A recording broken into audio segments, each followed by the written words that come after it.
নমস্কার বন্ধুরা, অন্তরাস কিচেনের আরও একটি পর্বে সকলকে জানাই স্বাগত।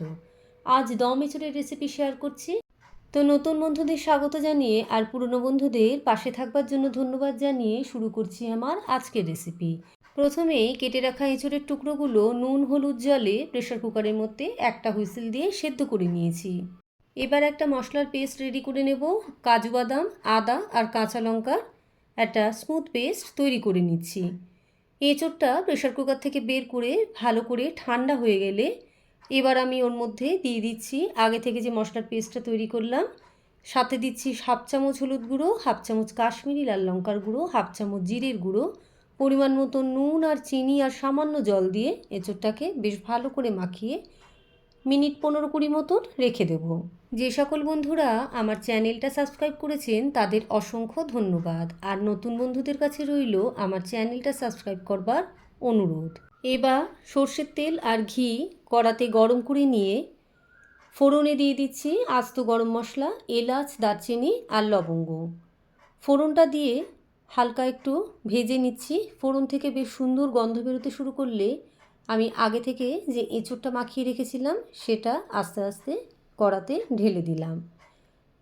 এঁচোড়টা দিয়ে এবার আমি মিনিট 5-7 মতন এঁচোড়টাকে একটু নেড়েচেড়ে কষিয়ে নিচ্ছি। এবার এই পর্যায়েতে মিশিয়ে দিচ্ছি একটা হাফ টমেটো কুচি। টমেটো কুচিটা দিয়ে এবার এঁচোড়ের সঙ্গে বেশ ভালো করে মিশিয়ে নিয়ে একটা ঢাকা চাপা দিয়ে আমি মিনিট 7 মতন এঁচোড়টাকে একটু রান্না হতে দেব। ঠিক মিনিট 7 পর ঢাকাটা খুলে নিলাম। এঁচোড়টা প্রায় মজে এসেছে, রান্না কিন্তু মোটামুটি হয়েই এসেছে। আমি এখানে আলুর ব্যবহার করিনি, আপনারা চাইলে কিন্তু আলু দিয়েও রান্নাটা করতে পারেন।